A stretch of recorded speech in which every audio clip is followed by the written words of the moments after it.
AP cabinet సమావేశంలో 9 అంశాలకు ఆమోదం తెలిపారు. డ్రోన్ పాలసీతో పాటు పలు సంస్థలకు భూ కేటాయింపుపై కూడా కేబినెట్ చర్చించింది.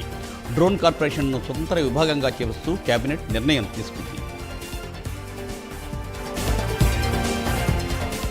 విజయవాడలో డిప్యూటీ సీఎం పవన్ కళ్యాణ్ నాగబాబు కలిశారు. ఎమ్మెల్సీగా ప్రమాణ స్వీకారం చేసిన తర్వాత పవన్ కళ్యాణ్తో నాగబాబు భేటీ అయ్యారు. ఈ సందర్భంగా నాగబాబును పవన్ కళ్యాణ్ ఆలింగనం చేసుకుని శుభాకాంక్షలు తెలిపారు.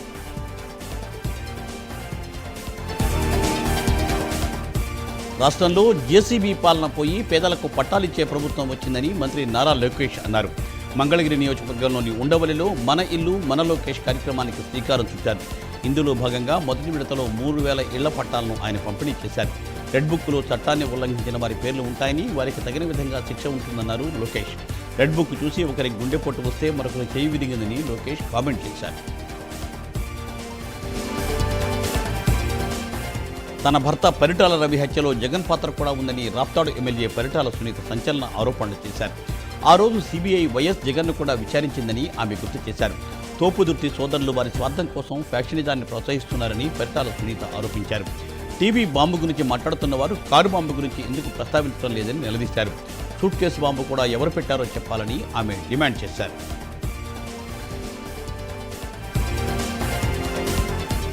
ఢిల్లీలో కేంద్ర మంత్రి రాజ్నాథ్ సింగ్ను మంత్రి టీజీ భరత్ మర్యాదపూర్వకంగా కలుసుకున్నారు. ఏపీకి సంబంధించిన ప్రాజెక్టుల పురోగతిపై ఆయన చర్చించారు. రక్షణ రంగానికి సంబంధించిన ప్రాజెక్టుల పనులను చురుగ్గా కొనసాగించాలని మంత్రి టీజీ భరత్ కేంద్ర మంత్రిని కోరారు.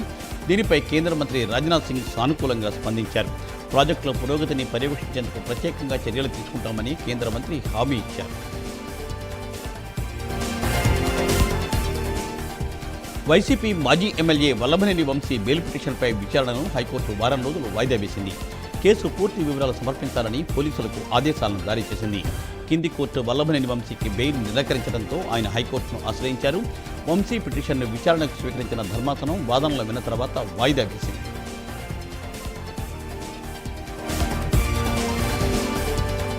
విశాఖపట్నం మాజీ ఎంపీ ఎంవీవీ సత్యనారాయణకి చెందిన నిర్మాణ భవనాల్లో ఈడీ సోదాలు చేస్తోంది. విశాఖలోని టైకోన్ కూడలి వద్ద ఈడీ అధికారులు తనిఖీలు నిర్వహిస్తున్నారు. అక్కడ ఉన్న ఎంవీవీ పీక్ నిర్మాణ ప్రాంతంలో ఈడీ అధికారులు సోదాలు చేస్తున్నారు. ఏపీ మద్యం కుంభకోణం కేసులో వైఎస్ఆర్సీపీ ఎంపీ మిథున్ రెడ్డి దాఖలు చేసిన ముందస్తు బెయిల్ పిటిషన్ను ఏపీ హైకోర్టు కొట్టివేసింది. మద్యం తయారీ విక్రయాల్లో అవకతవకలు జరిగాయని సిఐడి అధికారులు కేసును నమోదు చేశారు. నిందితుల జాబితాలో మిథున్ రెడ్డి పేరును సిఐడి అధికారులు చేర్చారు. దీంతో తనకు ముందస్తు బెయిల్ ఇవ్వాలని కోరుతూ ఎంపీ మిథున్ రెడ్డి హైకోర్టును ఆశ్రయించారు. వాదనలు విన్న హైకోర్టు ధర్మాసనం మిథున్ రెడ్డి పిటిషన్ కొట్టివేసింది.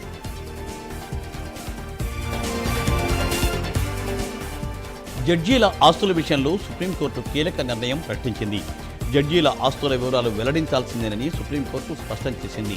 ఏప్రిల్ 1న జరిగిన ఫుల్ కోర్టు సమావేశంలో సర్వోన్నత న్యాయస్థానం ఈ మేరకు నిర్ణయం తీసుకుంది. జస్టిస్ యశ్వంత్ వర్మ నివాసంలో నోట్ల కట్టల వివాదం నేపథ్యంలో తాజా పరిణామం సంభవించింది.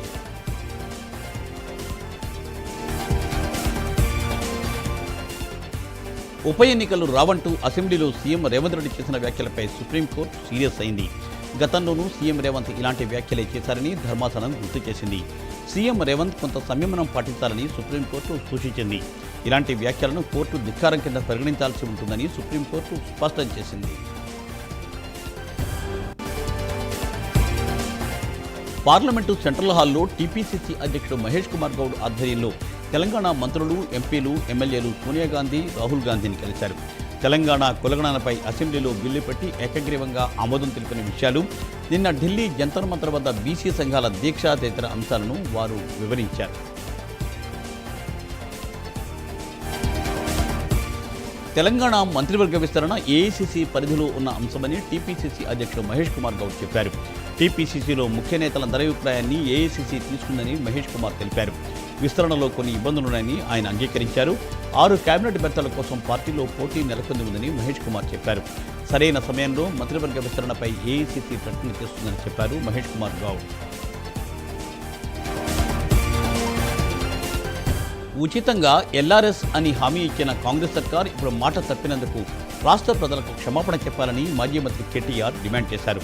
తమ హయాంలో సంక్షేమం రూపంలో వేల కోట్లు గడప గడపకు చేరితే కాంగ్రెస్ పాలనలో ఆర్థికంగా చితికిపోయిన ప్రజల నుండి వేల కోట్లు వసూలు చేస్తూ వెన్నుపోటు పొడుస్తున్నారని విమర్శించారు. అడ్డదారిలో అధికారంలోకి రావడానికి అందులో చెప్పేవన్నీ మాయమాటలేనని ముఖ్యమంత్రి మరోసారి నిరూపించారని ఎక్స్ వేదికగా కేటీఆర్ ఆగ్రహం వ్యక్తం చేశారు. సీఎం రేవంత్ రెడ్డిపై కేటీఆర్ ఫైర్ అయ్యారు. హెచ్సియు విషయంలో ప్రభుత్వ వైఖరి సరికాదని అన్నారు. ప్రజాపాలన అంటే విద్యార్థులపై దాడి చేయడమా అని ప్రశ్నించారు. హెచ్సియులో మూగజీవాలు కనిపించడం లేదా అని నిలదీశారు. ముఖ్యమంత్రి అంటే రాష్ట్రానికి బాసో, నియంతో, చక్రవర్తో, రాజో కాదని పెద్ద పాలేరులాగా పబ్లిక్ సర్వెంట్లా పనిచేయాలని అన్నారు. కానీ రియల్ ఎస్టేట్ బ్రోకర్లా మాత్రం పనిచేయవద్దని సీఎం రేవంత్ రెడ్డికి కేటీఆర్ సూచించారు. రంగారెడ్డి జిల్లా కట్టాల్లో మాజీ మంత్రి హరీష్ రావు పర్యటించారు. కాంగ్రెస్ ప్రభుత్వంపై హరీష్ ఫైర్ అయ్యారు. కాంగ్రెస్ ప్రభుత్వం హామీల అమలులో విఫలమైందని అన్నారు. అభివృద్ధి పేరుతో ప్రభుత్వం పేదల భూములు లాక్కుంటోందని హరీష్ రావు ఆరోపించారు. ఫార్మాసిటీ పక్కన మరో 12,000 ఎకరాల సేకరణకు కాంగ్రెస్ ప్రభుత్వం ప్రయత్నిస్తోందని ఆయన మండిపడ్డారు. రాహుల్ హామీ మేరకు అసైన్డ్ భూములకు పట్టాలు ఇవ్వాలని డిమాండ్ చేశారు.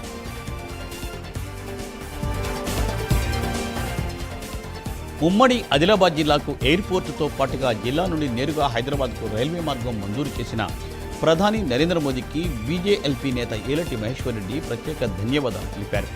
ఎయిర్పోర్టు రైల్వే మార్గం కావాలి అన్నది జిల్లా ప్రజల చిరకాల ఆకాంక్ష అని అన్నారు. ప్రజల కోరిక మేరకు ఎయిర్పోర్ట్ రైల్వే మార్గం మంజూరు కావడం సంతోషదాయకంగా ఉన్నారు మహేశ్వర్ రెడ్డి.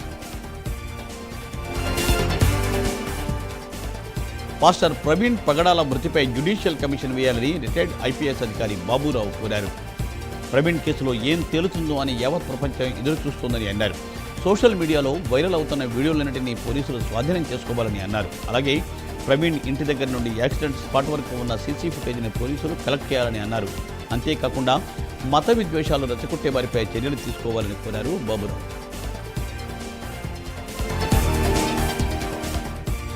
కంచెగచ్చబౌలి భూముల విచారణను ఈ నెల 7వ తేదీకి హైకోర్టు వాయిదా వేసింది. ప్రతివాదులకు తెలంగాణ హైకోర్టు నోటీసులను జారీ చేసింది. కౌంటర్ దాఖలు చేయాలని ప్రభుత్వానికి నోటీసులు ఇచ్చింది. 400 ఎకరాల భూమిని అమ్మకుండా ఆదేశాలు ఇవ్వాలనే దాఖలైన పిటిషన్పై హైకోర్టు విచారణ జరిపి ఈ మేరకు ఆదేశాలను ఇచ్చింది. హైదరాబాద్ సెంట్రల్ యూనివర్సిటీ మరోసారి నిరసనలతో అట్టుడుకుతోంది. భూముల వేలం విషయంలో ప్రభుత్వం వెనక్కు తగ్గకపోవడంతో విద్యార్థులు ఆందోళనను ఉధృతం చేశారు. ఏబీవీపీ నాయకులు 2వ గేట్ నుండి లోపలికి వెళ్లేందుకు ప్రయత్నం చేశారు. దీంతో పోలీసులకు స్టూడెంట్స్కు మధ్య తోపులాట జరిగింది. విద్యార్థులు వెనక్కు తగ్గకపోవడంతో ఏబీవీపీ నాయకులను అరెస్ట్ చేశారు.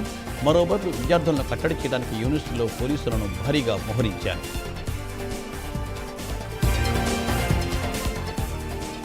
హైదరాబాద్ సెంట్రల్ యూనివర్సిటీ భూముల విషయంలో ప్రభుత్వ విధానాలకు నిరసనగా అసెంబ్లీ ముట్టడికి విద్యార్థి సంఘాలు పిలుపునిచ్చాయి.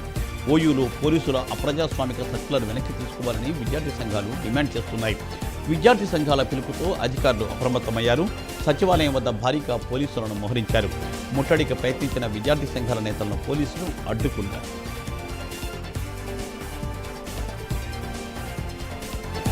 తిరుపతి జిల్లా శ్రీ కాళహస్తీశ్వర స్వామి దేవస్థానాన్ని సినీ నటి పూజా హెగ్డే కుటుంబ సమేతంగా సందర్శించారు. అనంతరం స్వామి అమ్మవారిని దర్శించుకుని ప్రత్యేక పూజలు చేశారు. ముందుగా ఆలయ అధికారులు ఆమెకు ఘన స్వాగతం పలికారు.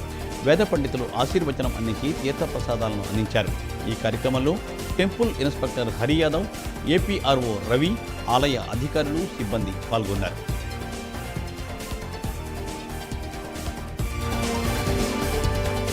శ్రీ సత్యసాయి జిల్లా కదిరిలో శ్రీ లక్ష్మీ నరసింహస్వామి వారి బ్రహ్మోత్సవాలు ఘనంగా జరుగుతున్నాయి. ఈ బ్రహ్మోత్సవాలలో భాగంగా 16వ రోజు స్వామి అమ్మవార్లకు వసంతోత్సవం నిర్వహించారు. స్వామి అమ్మవార్లను దర్శించుకునేందుకు భక్తులు పెద్ద సంఖ్యలో తరలి వస్తున్నారు.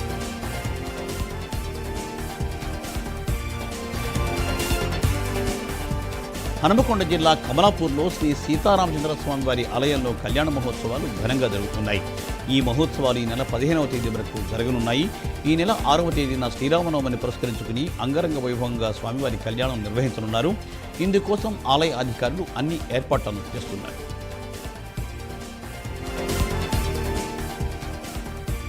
నంద్యాల జిల్లా నందవరంలో శ్రీ చౌడేశ్వరీదేవి అమ్మవారి ఉగాది ఉత్సవాలు గత 4 రోజుల నుండి ఘనంగా జరుగుతున్నాయి. సుదూర ప్రాంతాల నుండి భక్తులు అధిక సంఖ్యలో తరలివచ్చి అమ్మవారిని దర్శించుకుంటున్నారు.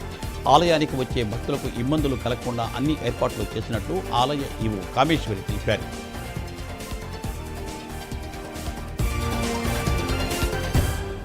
కుత్బుల్లాపూర్లోని శ్రీ పోతులూరి బ్రహ్మేంద్ర స్వామి కళ్యాణ రథోత్సవ వేడుకలు ఘనంగా జరిగాయి. రథోత్సవం సందర్భంగా తెల్లవారుజామున స్వామివారికి ప్రత్యేక పూజలు అభిషేకాలు నిర్వహించారు.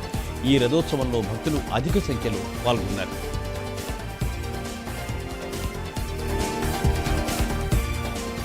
వరంగల్ జిల్లా మమ్మనూరు ఎయిర్పోర్టుకు అడ్డంకులు తొలగడం లేదు. ఎయిర్పోర్టు భూముల రైతులతో అధికారులు జరిపిన చర్చలు విఫలమయ్యాయి. ఎకరాకు 60 లక్షలు ఇస్తామని అధికారులు చెప్పడంతో రైతులు తిరస్కరించారు. బహిరంగ మార్కెట్ ధరలు చెల్లించాలని డిమాండ్ చేశారు. ఎకరానికి 2 కోట్లు చెల్లించాలని వారు డిమాండ్ చేస్తున్నారు.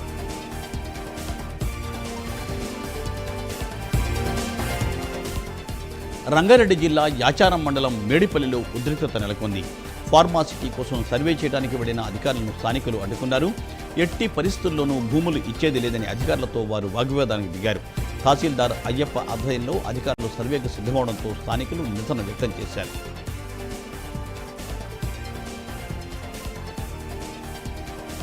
ఓరుగల్లు సపాటా మిర్చికి ప్రపంచ స్థాయి గుర్తింపు లభించింది.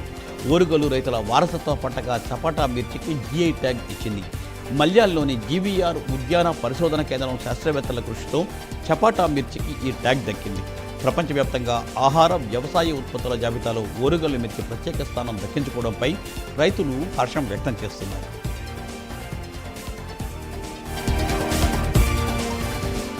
కాకినాడ విద్యుత్ కార్యాలయం వద్ద CPM ఆధ్వర్యంలో ధర్నా చేపట్టారు. అదనపు విద్యుత్ ఛార్జీల భారం ప్రజలపై మోపడం సరికాదని CPM నాయకులు శేషిబాబు అన్నారు. ట్రూ ఆఫ్ ఛార్జీల పేరుతో పేదలపై అదనపు విద్యుత్ ఛార్జీలు వేయడం తగదని అన్నారు. తక్షణమే అదనపు విద్యుత్ ఛార్జీలు తగ్గించాలని డిమాండ్ చేశారు. లేని పక్షాల్లో ఉద్యమాన్ని చేపడతామని శేషిబాబు హెచ్చరించారు.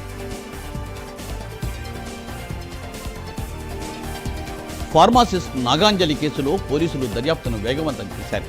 అన్ని కోణాల్లో దర్యాప్తు చేస్తున్నామని DSP భవ్య తెలిపారు. మాధవరావు దీపక్ కస్టడీ కోసం కోర్టులో పిటిషన్ దాఖలు చేసినట్లు ఆమె తెలిపారు. ఈ కేసును కొంతమంది రాజకీయం చేసేందుకు ప్రయత్నిస్తున్నారన్నారు DSP.